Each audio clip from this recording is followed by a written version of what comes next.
Todos sejam bem-vindos ao Tudo sobre Futebol Americano, hoje para falar sobre as conferências universitárias que tiveram mais escolhas no draft.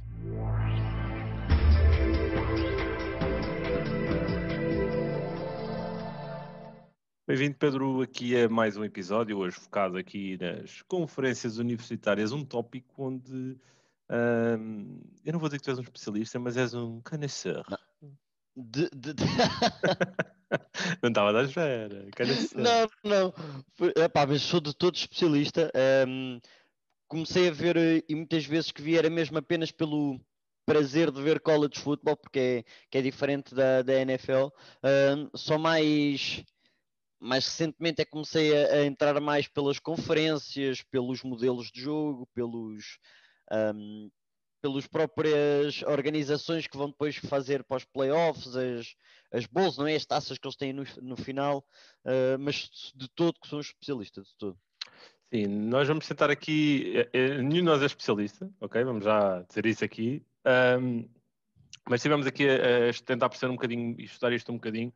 E basicamente a NCAA, que é a entidade que regula o futebol americano universitário, está dividida aqui em várias divisões, sendo que a FBS é onde se encontram a maioria das conferências que têm, a maioria das universidades, das equipas universitárias, que têm maior protagonismo. Estamos a falar de Alabama, Clemson, Notre Dame, Sim, tudo e mais uma coisa. Nebraska, por aí Georgia, fora. Flórida, tudo que Tudo seja isso, por aí. Miami, etc.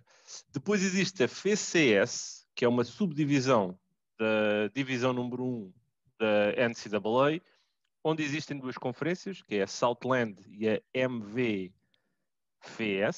acho que é assim que se diz, e depois existem as não divisões incorporadas nesta da FBS e da FCS, que têm depois as divisões de College 2, de nível 2 e de nível 3.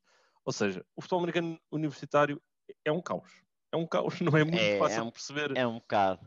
Não é muito fácil de perceber como é que está tudo segmentado, não é fácil de perceber o sistema de playoffs deles, que é altamente estranho. Não, é fácil, o sistema de playoffs é fácil.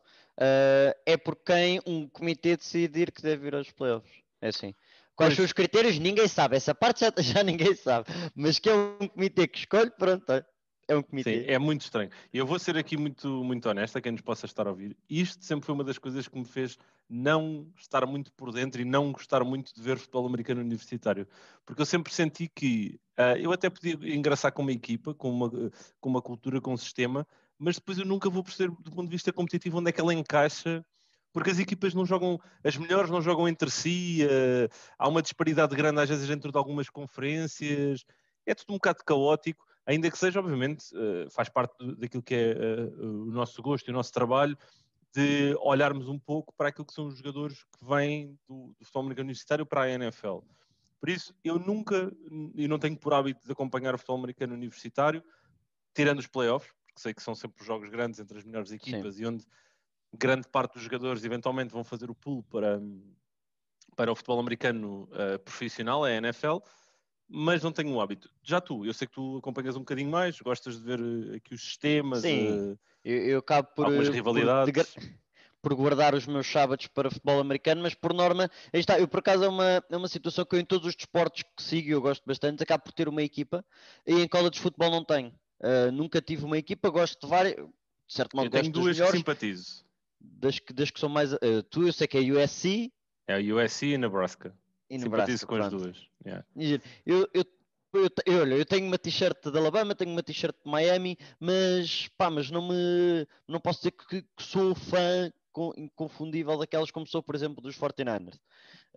Por isso o que eu faço basicamente é nos sábados, vejo quais são os melhores jogos a dar e por norma vejo esses 2, 3 jogos por sábado dos melhores jogos que estão a haver e muitas vezes talvez nem sejam das melhores equipas, porque muitas vezes a Alabama acaba por dar 70-0, mais ou menos, a algumas equipas, isso não vale a pena ver. Yeah. Por isso eu vejo muito pelo espetáculo dos jogos que acabo por encontrar. Pronto, olha, e olhando agora um bocadinho então para aquilo que é realmente o que nos traz aqui, basicamente, se olharmos para aquilo que eu estava a dizer, as divisões dentro da NCAA que não fazem parte da FBS, nós tivemos basicamente 9 jogadores que não vieram daí. Todos os outros, estamos a falar de 250, vieram da FBS, que tem as conferências de ACC, Big 12, Big 10, SEC, que basicamente são as principais, depois tens o Pac-12, a MEC, a MW, o Sunbelt, se mas essas quisermos são as dizer, principais. sim, e até podem ouvir que é o Power 5. O Power 5 aí está, é SEC, Big 10, ACC, Pac-12 e Big 12. São os Power 5 Conferences e são essas que têm, ano após ano, o maior número de jogadores a vir para o draft e este ano não foi diferente. Sim, e pronto, e basicamente, lá está, temos essas conferências e aquela que dá ano após ano mais jogadores à NFL é a SEC, onde este ano tivemos 65 jogadores a serem escolhidos lá. Acho que são a única conferência que todos os anos de draft, desde que existe o draft, tem os jogadores a ir para a NFL e onde as equipas principais são Alabama, Auburn, Florida, LSU, Kentucky, Ole Miss, Tennessee, Texas A&M, basicamente onde costumam vir os grandes jogadores e acho que é inegável dizermos que, olhando um pouco, 65 jogadores, 12 deles na primeira ronda, é quase basicamente um terço, aliás, é mais de um terço da primeira ronda da NFL vem desta conferência.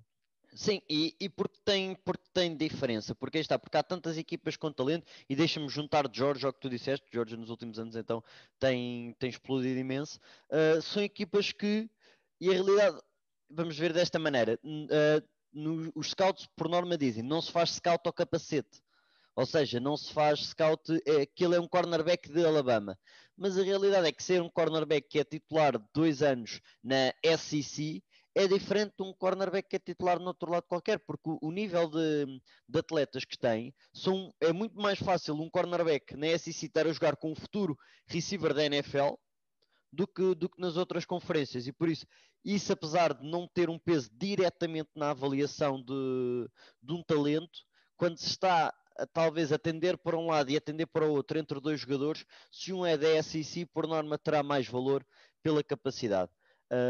E pronto, depois é SEC, depois temos algumas que é o clássico, que é Notre Dame e os linhas ofensivos em Notre Dame, mas pronto, isso aí já estamos a entrar noutro setor. Dentro das conferências, um jogador da SEC, por norma, acaba sempre por estar mais bem preparado por causa do nível de competição que tem à sua frente. Sim, nós, lá está, é isto exatamente que o Pedro dizia da SEC. Depois, se olharmos para as outras duas conferências que seguem em termos de jogadores na NFL, temos a Big Ten com 44 jogadores neste último draft e a ACC com 42. Basicamente, o Big Ten tem equipas como Michigan, Michigan State, Nebraska, Ohio State, Penn State, ou seja, tudo equipas universitárias também muito boas e de nome bastante conhecido. A ACC ganhou algum destaque, Pedro, porque Clemson nos últimos anos tem sido uma força dominante no que toca a produzir muito bom talento depois para o futebol americano profissional na NFL. Sim, a Clemson está completamente no topo. Notre Dame este ano também jogou na ACC, eles que são uma universidade independente, por isso, através de acordos, entram em conferências específicas. Este ano jogou na ACC, por isso é que eu também acredito que os números que a ACC tem, que os faz a terceira conferência a ter mais jogadores escolhidos, os de Notre Dame também contam. Mas sim, Clemson está claramente num patamar acima nesta conferência, mas basicamente de Clemson para baixo há muita luta e há muita equivalência entre as várias universidades. Eu acho que esse tipo de competição acaba por também trazer muito talento para esta conferência, visto que não há tanta disparidade em termos de umas universidades contra as outras, e por norma acaba por haver bom futebol americano entre elas.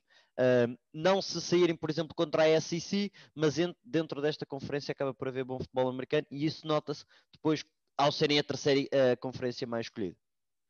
Sim, aqui só para fechar o top 5 então, temos depois o Pac-12 que teve 28 jogadores a serem escolhidos, 3 deles na primeira ronda, e aqui temos equipas como Baylor, Kansas, Kansas State, Oklahoma State, TCU, Texas e Texas Tech, ou seja, aqui também equipas universitárias com um bom relevo. E depois temos aqui o Big Ten, basicamente, que é... Aliás, eu acho que me troquei todo. Não, agora, este que tu disseste foi o Big 12. Exatamente. O Big 12 é que tem Oklahoma, Texas, Kansas e Baylor, etc. O Pac-12, depois é o que agora... o Pacific Conference, que basicamente é tudo o que é no lado oeste.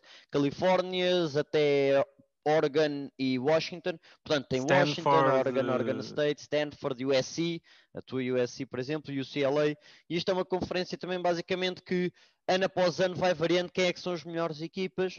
Também tem muita competição dentro da própria conferência. Acho que se for para fora também tem... É muito diferente, está contra quem é que calha se for para o outro lado, mas também é uma conferência que acaba por trazer muito talento para a NFL, nomeadamente Oregon, USC, Washington tem, então, nos últimos anos, arranjado muito talento na secundária.